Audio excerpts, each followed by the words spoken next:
Hi, everyone. Welcome to X Level Exclusives. I am so excited to be joined by a fellow friend who's amazing de Chihuahua también.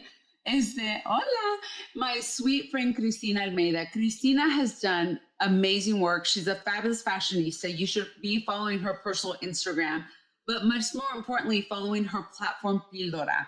She is taking the fashion world by storm by really talking about sustainability, and really how we can all make the earth better. And I am so excited to welcome my beautiful friend here with me today. Hola, Cristina, ¿cómo estás? Hola, I'm so happy to be here. And thank you so much for welcoming me to this interview, to this platform, and for having me as a friend. I'm so Oh, grateful to be here. thank you. Well, in our friendship, I know we met through our sweet friend Gabriel, and we got to meet at the Fashion Group International Awards.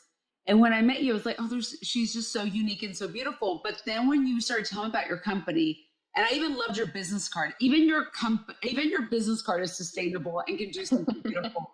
Tell us a little bit about what got you started on the concept and a little bit about your vision and what led you to where you are now. So I started Pildora or Pildora. Yeah. Either way. Yeah, I've Yeah. Americanized it and Pildora. But we started Pildora in 2018. And basically, with the initiative to just start creating sustainable events, that was the initial idea. But I always knew that it was going to grow organically. So I incorporated this Pildora Enterprises. And we started doing a lot of amazing first event, which was during Miami Fashion Week. And from there, I started to meet a lot of amazing sustainable designers. And I realized that there was a need for a one stop shop for sustainable fashion Right. as I started to explore sustainability more and I started to look for different sustainable fashion items myself, I was having a hard time finding that. Right. So as I met more designers and I started trying out different brands and different styles, I really saw that there was this space and this need for a platform that just kind of aggregated them all together. And I also felt that they could be so much stronger together because Right. sustainable fashion is hard. And to create sustainably is so much more difficult. So congratulations to all of those designers who are so amazing in doing that, first of all. And to make that your life's mission is just incredible. So I wanted to create a platform like Pildora that actually helped them kind of create a community, a space for them to have a voice and to also be a space where we could provide even more for them as far as like PR and marketing and having just a space where we connected them more to conscious consumers all over the world. Right. So that was kind of the initial idea behind creating the Pildora Marketplace. Uh-huh. And and since then, it's kind of it's just grown, and now we have over 100 sustainable designers from all over the world, from 25 different countries. And we've just officially launched the website pildora.com, and it's now shoppable as of like 2 weeks ago. So it's super exciting. Yeah. And just so many amazing sustainable designers that all have different missions. As you met Kana, one of our brands from Mexico, from Guadalajara. So basically, each designer has just such an impactful and amazing mission that I just felt that we needed to build this platform where each of them could kind of tell that story and be connected to customers all over the world. And I have a question for you. When you're choosing who you work with or who is a designer, and you're saying, okay, this is the Pildora brand, what are the core values that you're looking at it? Is it more design? Is it how the process? Tell us a little bit about how you choose how someone could possibly be somebody that could work with Pildora if they are already a sustainable designer. Well, the most important thing for us is sustainability. Right. So we want, those are the first things that we look at. And when we're talking about sustainability, we look at the three pillars. I call them the three E's. Right. So that's economic, environmental, and ethical impacts of the brand. So we have a very long questionnaire that we will send to a designer or brand, and that covers all those topics. And so everything from waste to take back programs to what materials are being used in the garments to the ethical practices in the production. Right. And transparency is always really important to us throughout all of those processes.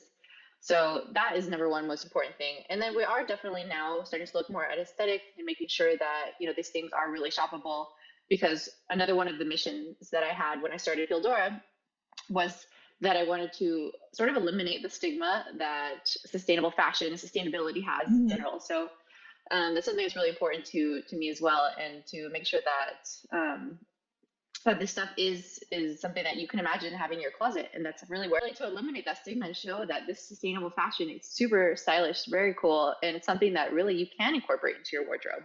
And it's one of a kind pieces that are handmade, that are made by artisans, that are incorporating really interesting technologies in their fabrics and materials. So that's definitely something that we do look at as an aesthetic as well, Right. and making sure that we want to actually spend that time, because we do create relationships with each one of the designers and the brands. So we want to make sure that it's worth our time as well, because we care so much about each one of our designers. Right.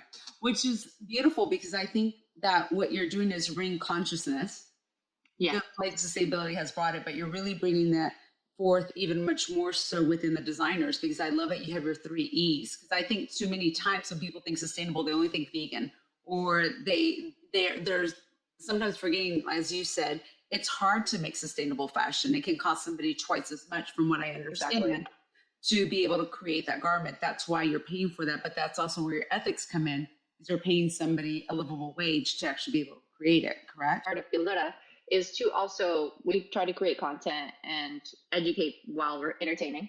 So Right. being able to sort of educate everybody about sustainability, what is sustainable fashion, what is really going on in a fun way, so people actually start to understand the value that goes behind these clothes. No, definitely. So what's been one of the designers that maybe that you discovered that you really stood out to you, that you're like, how did I not know about you before? I'm just curious. Has there been one or a couple of those that you'd like to highlight today?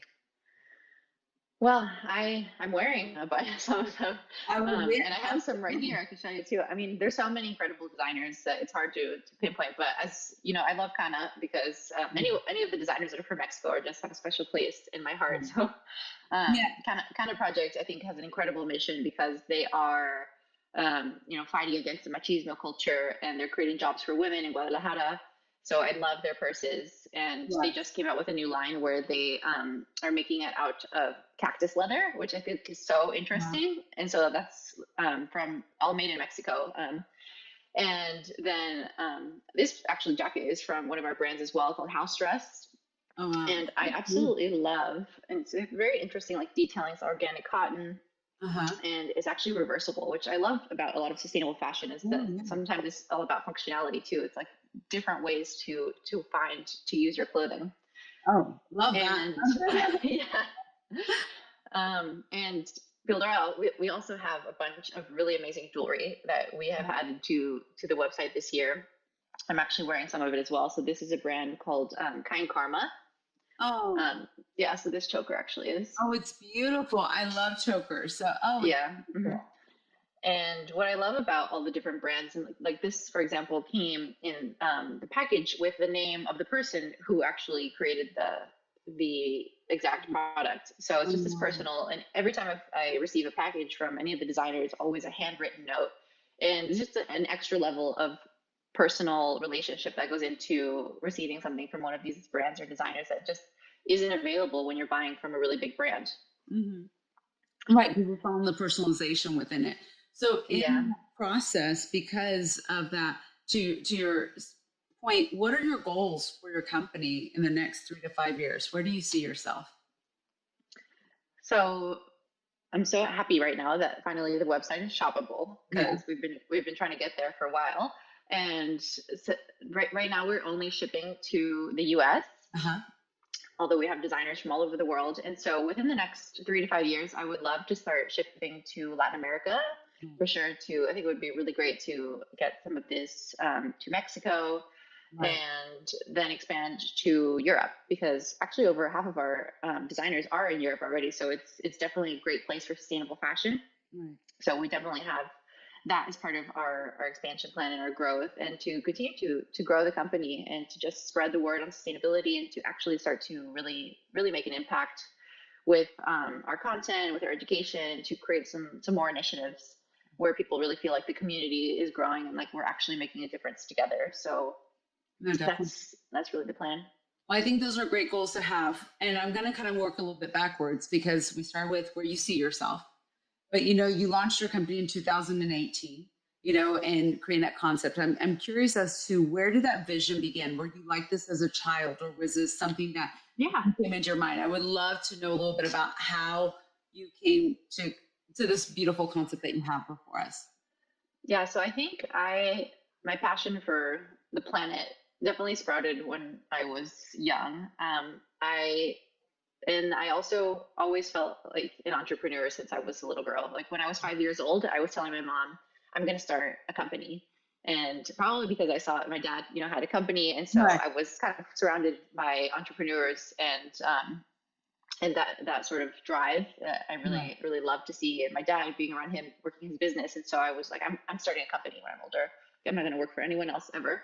And so that was kind of, I think I had a name for the company I was going to start when I was 5 years old. I And love then, it. yeah, so I was always ready to do that. I just wasn't sure exactly what I was going to do. But I always had a passion for animals as well. And I remember trying to go vegan when I was like 6 or 7. And I tried and failed multiple times.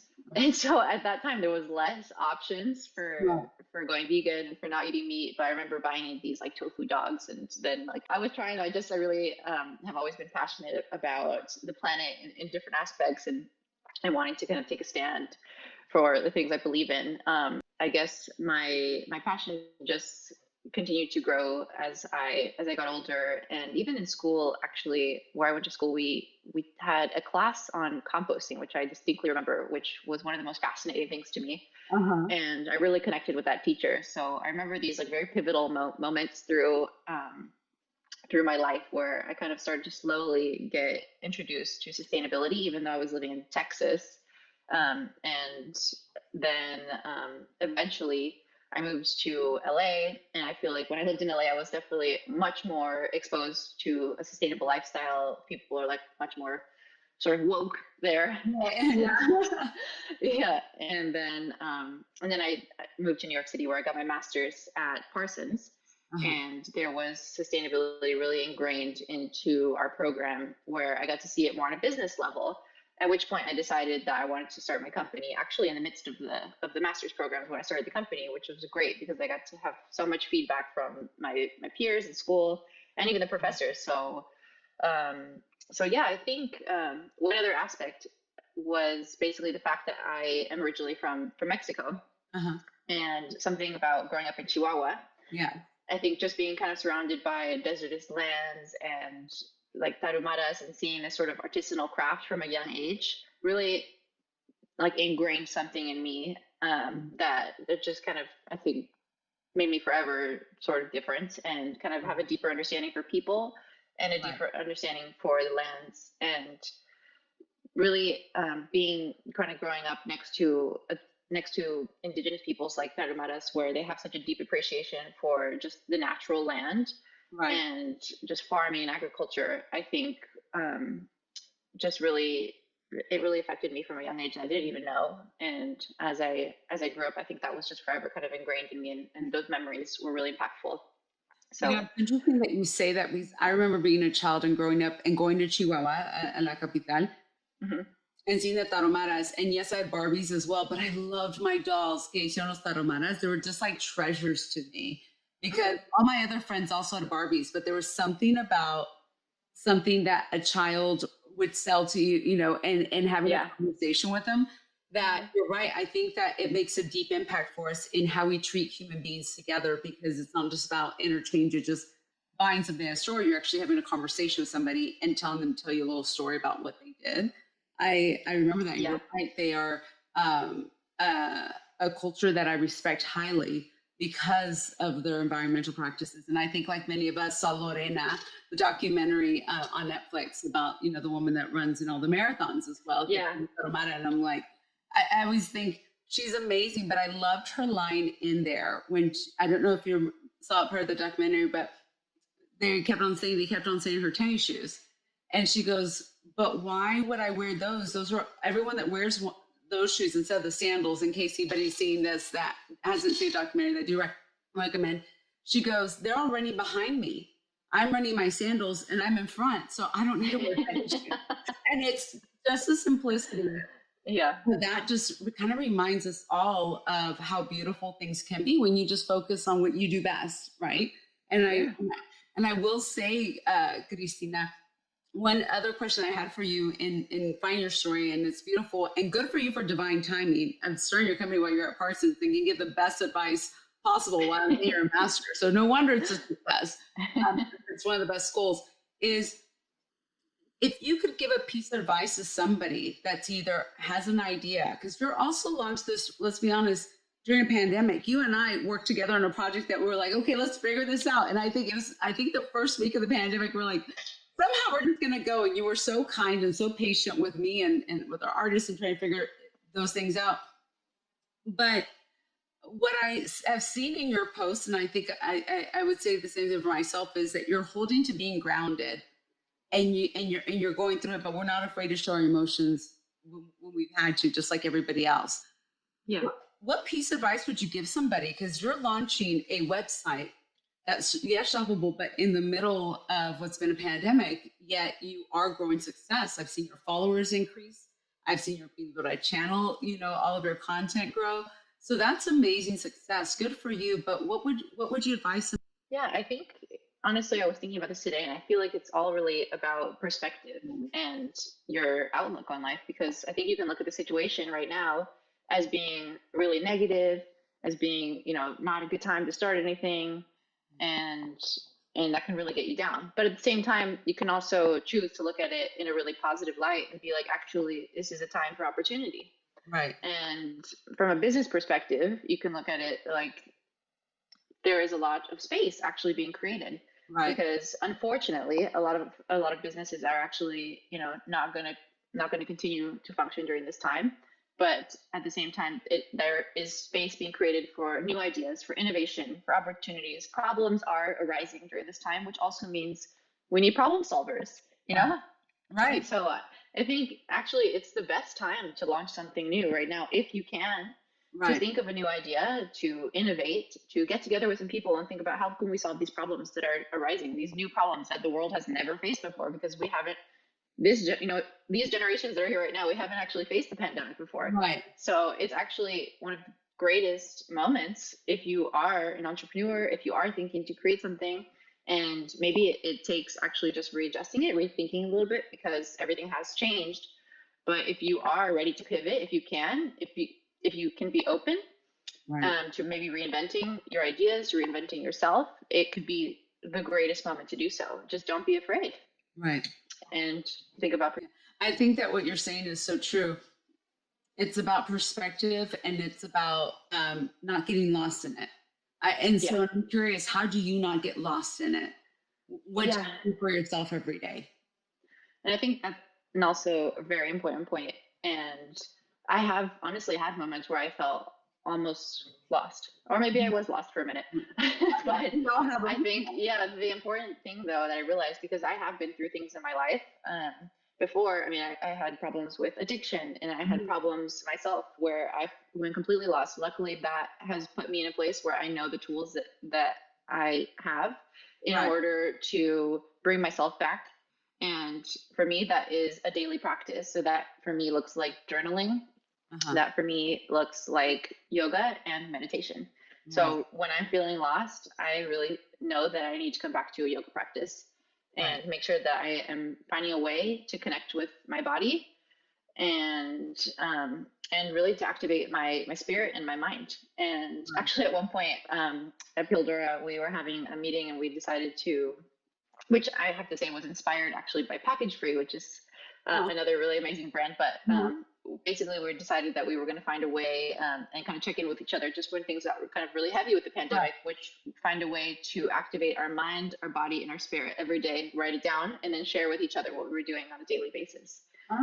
So I think it's really just checking in with yourself and finding a way to really just connect with yourself, continue to connect with others, because everyone is looking to connect right now as well. Everyone is going through the same thing. Right. And being open. Well, meditation is so important on that.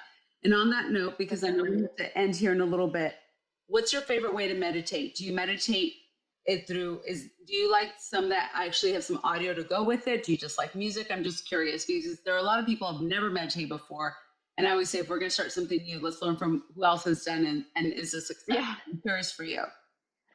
Yeah, I honestly like a guided meditation, Yeah. and sometimes I only like a 2 or 3 minute meditation. And Right. I think for beginners, it's the best just to start with a 5 minute meditation, 2 minute meditation, 3 minute. I Right. don't think you need to go for, the 20-minute meditation as a beginner. So Right. you can go to Headspace. Right. There's a bunch of really great apps. So Headspace, Inscape is another one. Right. Um, Even there's another one, I think it's called Sleep, that has some really great led practices and meditations. So I think there's so many different apps and tools that you could use now to guide you through meditation. But I like to hear the sound of someone's voice, and I like to kind of help that guide. So I also love a guided meditation. I think it's so important. I will tell you this, for me, it helps me shut my own mind down because I tend to, if it's just quiet, I know I'm really at peace when I can do a meditation that's not guided. I know that I've had to do guided meditations to kind of get me there. And I think that all of us are going through everything here. So last piece of advice, what would you give a piece of advice for your younger self? What would it be? A piece of advice for my younger self. That's a really hard question. I know all of us always go through. What would you do? Oh my goodness. A piece of advice for my younger self. Love yourself. Beautiful answer. Beautiful answer. I think on that note, where this is how beautiful to say, I think how beautiful because everything starts with love. And if it starts with then you can give it to the outer world. Yeah, it's so important too. And I think that's something I've actually been trying to stress, that we want to work into Pildora, and that I want to work into my own Instagram, and it's just self-love, self-acceptance, and stop comparing yourself to other people. Right. Get rid of the self-limiting beliefs, and just show yourself love. Tell yourself, I love you every day. Yeah, definitely. Well, everyone, I will tell you that today what I learned so much from Christina is, one, if you've not gone to Pildora, be sure to go to the Pildora website. We will be sure to include a link in the bio here in a little bit. Be sure also to follow her, because as she talked about self-love, she could be inspiring you to love yourself a little bit more. Don't forget to meditate, but more importantly, just like Christina said earlier, have perspective. If you have a dream, have a perspective that you're going to achieve it, whether it is 1 moment a day. And as she said earlier, journal and tell your friends what you're doing. So that way you know that there's somebody out there that's going to help you accomplish your goals. So on that note, thank you all so much for being with us. Gracias, Cristina. Te aprecio tanto que estés aquí con nosotros. And here's the next time on the X Level. And please do not forget to subscribe. Bye. Bye, guys. Gracias.